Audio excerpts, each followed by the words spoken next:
emergence and importance of the Silk Route. Around 2,200 years ago, that is, 200 BCE, some powerful conquerors in Europe and Asia gained great power. Although kingdoms were united by war, there was relative stability. The stability of these kingdoms resulted in higher production of different goods. This created a need for more customers. The traders found that people from other kingdoms paid more for their things than locals did. So, they started taking their goods to distant lands for sale. Traders passed through many kingdoms, exchanging goods.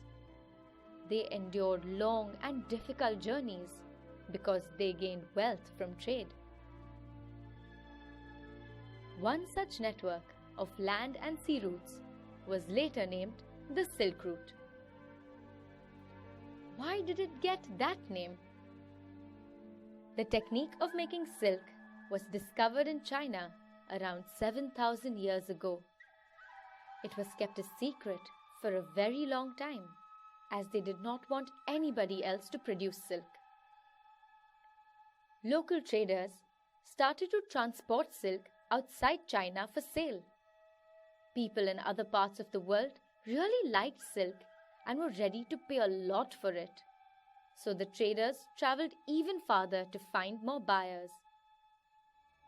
They passed through the Indian subcontinent, parts of Central Asia like modern-day Mongolia, Kazakhstan, Afghanistan, and Iran, and parts of Africa such as modern-day Somalia and Egypt, ultimately reaching European countries like Greece and Italy.